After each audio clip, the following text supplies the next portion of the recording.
छात्र छात्राओं, महाराजा सूरजमल पीजी महाविद्यालय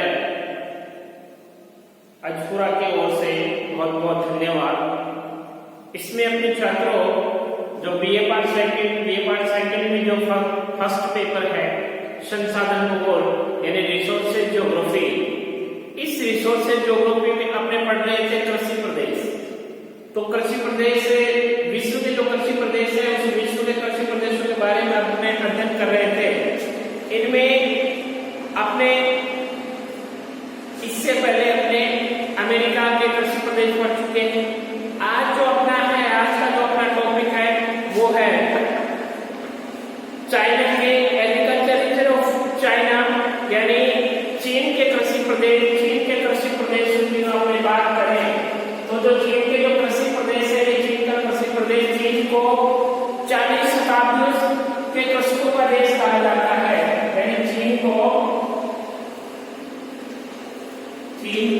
40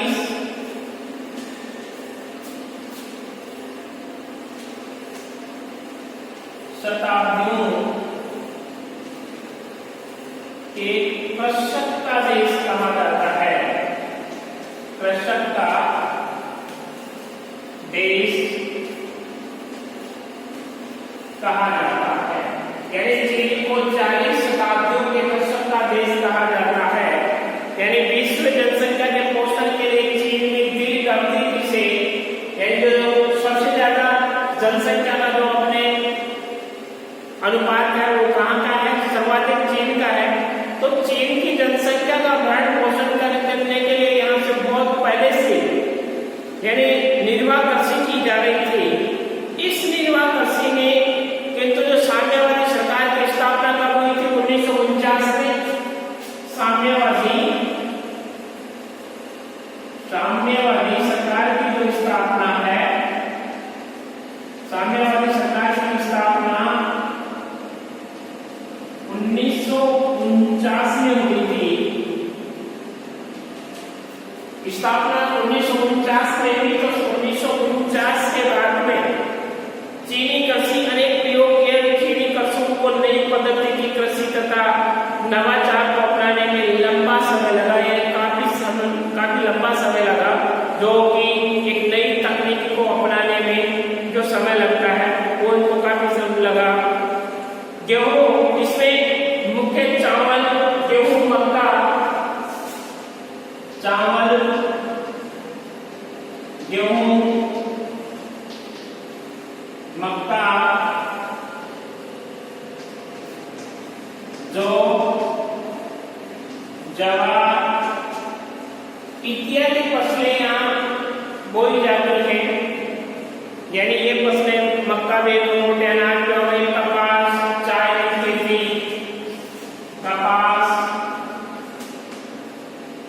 चाय की खेती, रेशम पालन, इन सभी का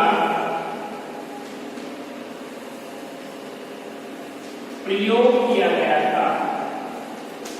इन सभी का क्या किया गया था? प्रयोग किया गया था, जिसमें मुख्य रूप से सबसे पहले तो हस्त श्रम तथा पशु श्रम का अधिक प्रयोग होता था। यानी किसी भी देश में सर्वाधिक अपने प्रारंभिक समय की बात करें तो प्रारंभिक समय में सभी देशों में जो कृषि में प्रयोग किया जाता था वो क्या हस्त यानी हाथ के द्वारा काम किया जाता था। इसमें चीन में कृषि के प्रादेशिकरण का प्रथम प्रयास चीन में कृषि के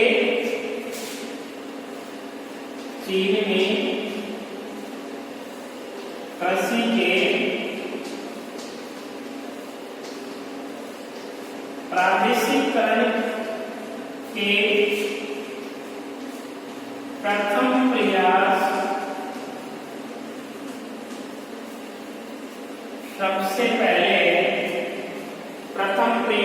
सबसे पहले J.L. बक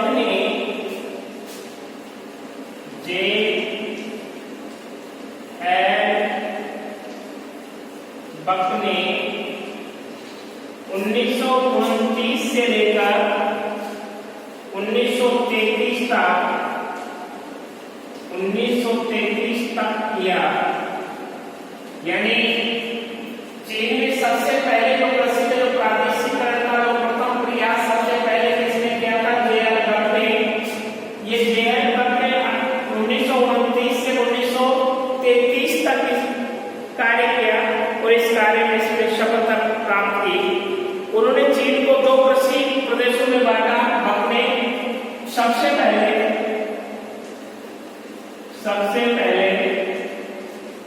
अपने चीन को दो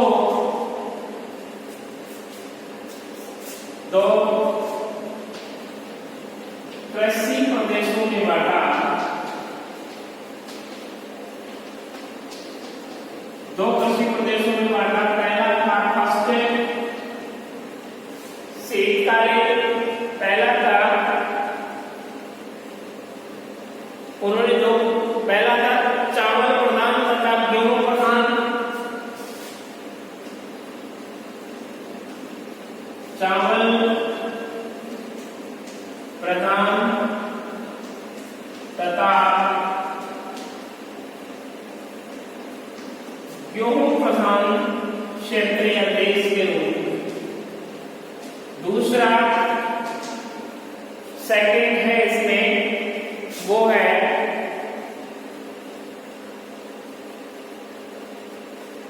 चावल प्रधान तथा गेहूं प्रधान। ये हो गए दो। अब इसके बाद में पहला चावल व गेहूं, क्योंकि अधिक जनसंख्या होने के कारण जनसंख्या का जो सर्वाधिक पालन पोषण किया जाता है तो किसके आधार पर किया जाता है? यानी चावल की पूर्ति कर रहा है और गेहूं कर रहा है। वर्तमान समय में चीन में कंप्यूटर प्रणाली के आधार पर खेती की जाती है। यानी वर्तमान समय में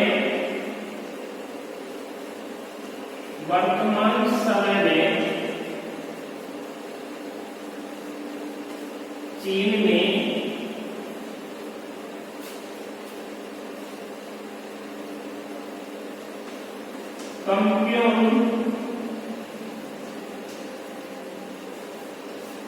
कंप्यूटर प्रणाली पर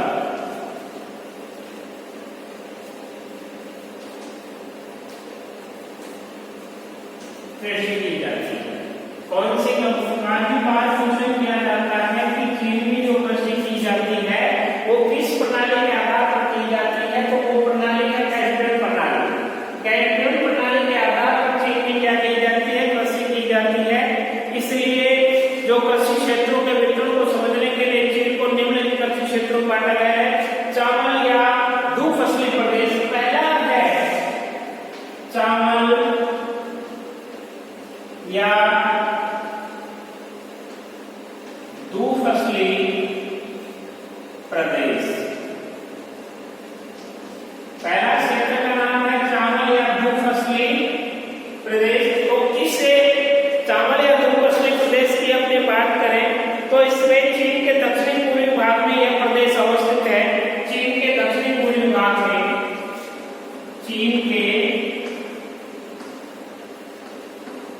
दक्षिणी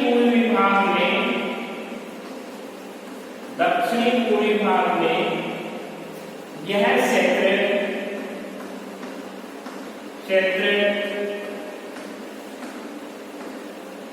अवस्थित है या अवस्थिति में है। जो सिक्किम और इसकी सहायक नदियां, जो सिक्किम और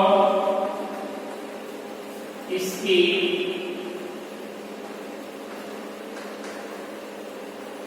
सहायक नदियां, सिक्किम और इसकी सहायक नदियां की घाटियों में फैला है। सहायक नदियों की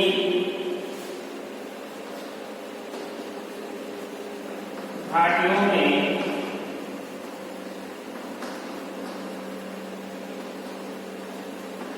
फैला हुआ है।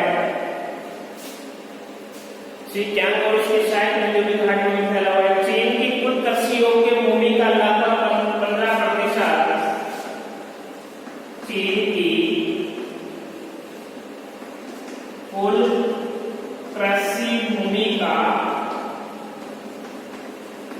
15% भाग, 15% क्षेत्र, 15% क्षेत्र इस क्षेत्र के अंतर्गत आता है, इस क्षेत्र के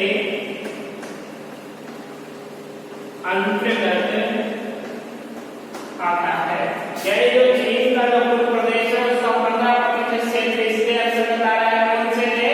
चावल या दो फसली प्रदेश जो चीन के दक्षिणी पूर्व में ये क्षेत्र अवस्थित है, जो सिंकियांग और उसकी सहायक नदियों की तलहटी में के क्षेत्र में फैला हुआ है। यहाँ प्रतिवर्ष औसतन 150 सेंटीमीटर से अधिक वर्षा होती है तथा यहाँ लगभग 150 सेंटीमीटर से 150 सेंटीमीटर से अधिक वर्षा होती है, अधिक वर्षा होती है, जिसके कारण यहाँ पर चावल की वर्ष में 2 फसलें उगाई जाती है, जिसके कारण यहाँ चावल की 2 फसलें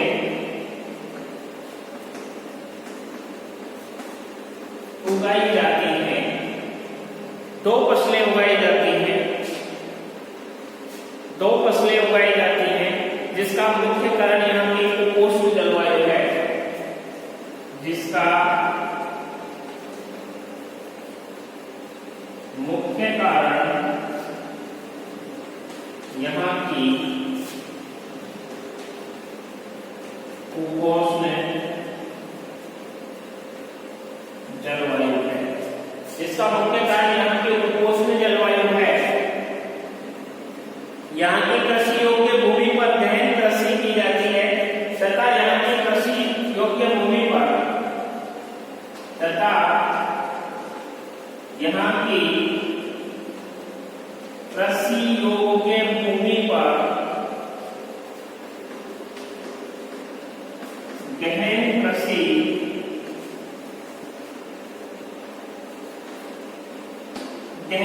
की जाती है।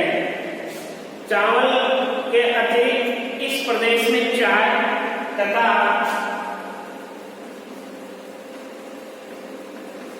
चावल के अतिरिक्त इस प्रदेश में चाय, कहवा, गेहूं, गन्ना, तंबाकू,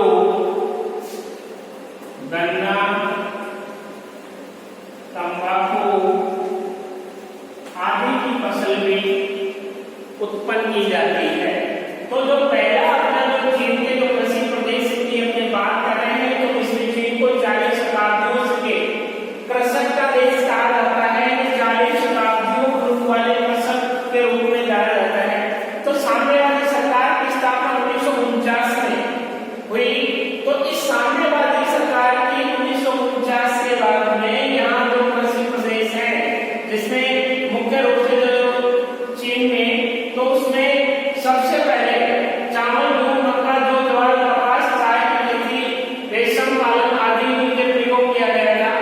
अब चीन में कृषि के प्रादेशिकरण के प्रथम प्रयास में, जो चीन में जो कृषि का जो प्रादेशिकरण हुआ, उसके प्रथम प्रयास में बंबे ने 1929 से 1933 के मध्य सबसे पहले इन्होंने क्या किया, नए प्रयोग किए और कृषि को उन्नत करने का प्रयास किया तथा उन्होंने कृषि प्रदेशों में बांटा, जिसमें प्रथम कृषि प्रदेश था चावल प्रधान तथा गेहूं प्रधान देश के रूप में। वर्तमान समय चीन में जो कंप्यूटर कृषि पर कृषि की जाती है, कौन सी कंप्यूटर प्रणाली के आधार पर कृषि की जाती है।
दूसरा है चावल और चाय का प्रदेश, सेकंड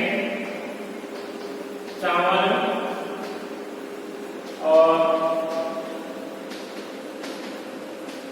चाय का प्रदेश।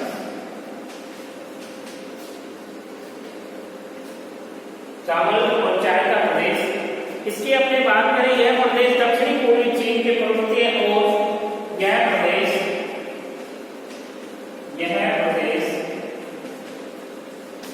चीन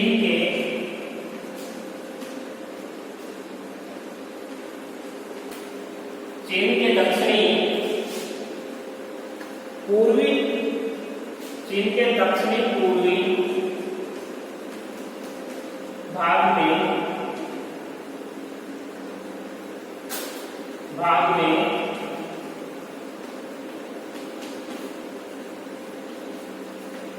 फैला हुआ है।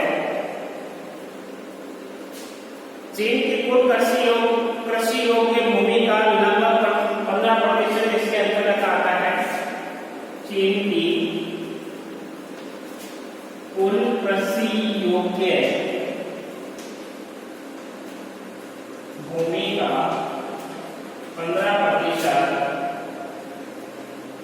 इसके अंतर्गत आता है। कितना? 15% भाग इसके अंतर्गत आता है। इस कृषि में हुनान, शिजियांग इसके अंतर्गत, हुनान, शिजियांग,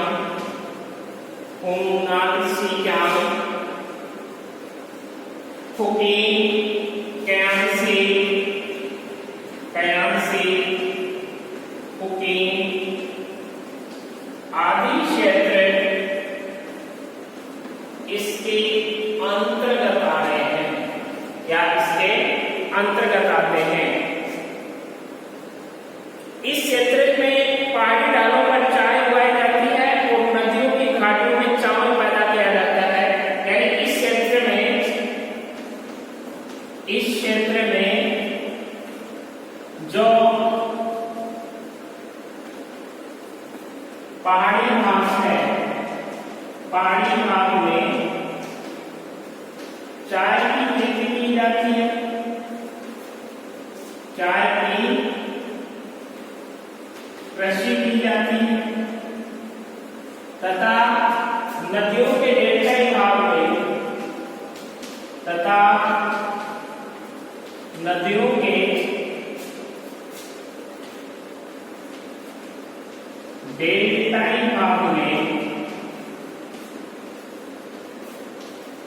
चावल की कृषि की जाती है।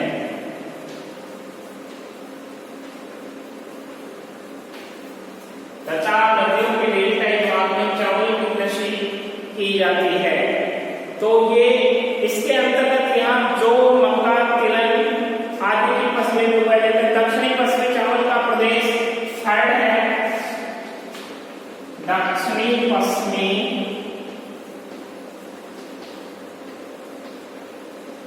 चावल का दक्षिणी पश्चिमी चावल का प्रदेश। तो दक्षिणी पश्चिमी चावल के प्रदेश में चीन के दक्षिणी पश्चिमी स्थित निचले भागों में चावल की कृषि की जाती है। चीन के दक्षिणी पश्चिमी भागों में, चीन के दक्षिणी पश्चिमी भागों में चावल की कृषि की जाती है। चावल की कृषि की जाती है, यानी इस भाग में चावल की कृषि की जाती है। यह प्रदेश चीन की कुल कृषि भूमि के 10% भाग पर क्या है, अवस्थित है। यहाँ 100 सेंटीमीटर वार्षिक वर्षा होती है। यहाँ लगभग इस क्षेत्र में 100 सेंटीमीटर वार्षिक वर्षा होती है। कितनी? 100 सेंटीमीटर वार्षिक वर्षा होती है, जिसके अंतर्गत ये क्षेत्र काफी फैला हुआ है।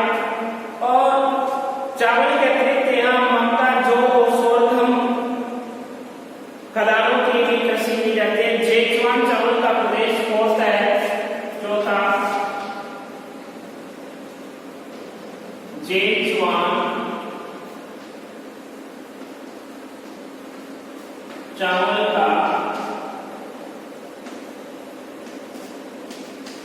ज़ेचुआन चावल का प्रदेश।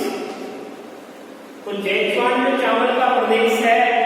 यह चावल उत्पादक प्रदेश ज़ेचुआन प्रांत में फैला है। यह चावल उत्पादक क्षेत्र, यह चावल उत्पादक प्रदेश, चावल उत्पादक प्रदेश, यह चावल उत्पादक फैला है ज़ेचुआन प्रदेश में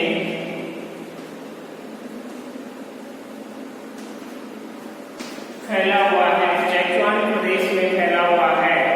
चीन की कृषि योग्य भूमि का 25%, चीन की कृषि योग्य भूमि का 25% भाग इसके अंतर्गत आ रहा है, यानी इसके अंतर्गत आता है। यायांसी जांग में जो उत्तरी लाल बेसिन में चावल उगाया जाता है, इस क्षेत्र के लगभग 70% भूमि सिंचित है। यहाँ पर ग्रीष्म ऋतु में चावल की खेती की जाती है और शीतकाल में गेहूं उगाया जाता है। यानी शीतकाल में क्षेत्र में क्या उगाया जाता है? गेहूं उगाया जाता है ज़ेचुआन प्रदेश में। अब नेक्स्ट है चावल और गेहूं का प्रदेश, यानी दोनों पांचवा, चावल और गेहूं का प्रदेश।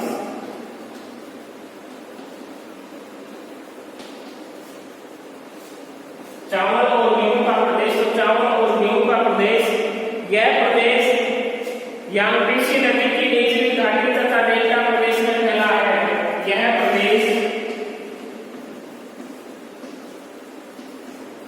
यह प्रदेश चावल उत्पादन, यह प्रदेश यांगत्से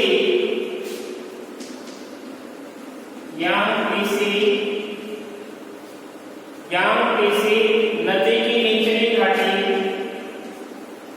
नदी की निचली घाटी, यांगत्से नदी की निचली घाटी तथा डेल्टाई प्रदेश में फैला है, तथा डेल्टाई क्षेत्र में, डेल्टाई क्षेत्र में फैला है। चीन की कुल कृषि योग्य भूमि का लगभग 10% क्षेत्र, चीन की 10% भूमि का लगभग इसी क्षेत्र के अंतर्गत फैला हुआ है, के अंतर्गत फैला हुआ है। अब नेक्स्ट है, यहाँ यदि 10% से यहाँ वार्षिक वर्षा 100 सेंटीमीटर से 150 सेंटीमीटर के बीच होती है और यहाँ की मुख्य फसल चावल है जो ग्रीष्म काल में पैदा की जाती है। शीतकाल में यहाँ गेहूं उगाया जाता है। इसके अतिरिक्त यहाँ कपास, मक्का, चाय भी पैदा की जाती है।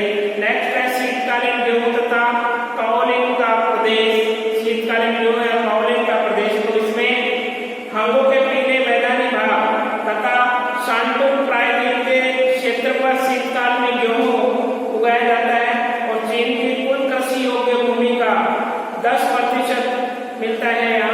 यहाँ प्रतिवर्ष 50 सेमी से 70 सेमी के बीच वर्षा होती है और ग्रीष्म ऋतु में यहाँ काओलिन उगाया जाता है। इसके अतिरिक्त यहाँ मक्का, शकरकंद, सोयाबीन और आलू उगाई जाती है। शीतकालीन गेहूं है ज्वार बाजरे का प्रदेश। नेक्स्ट है शीतकालीन गेहूं, शीतकालीन गेहूं व मक्का, ज्वार बाजरे का प्रदेश। तो इसमें यह प्रदेश है जो लोएस मिट्टी के क्षेत्रों में फैला है। मुख्य सैंसी तथा सांची प्रांत इसके अंतर्गत आते हैं। यहाँ वर्षा की कमी के कारण सिंचाई की सुविधाओं का विकास किया गया है। यहाँ शीतकाल में गेहूं उगाया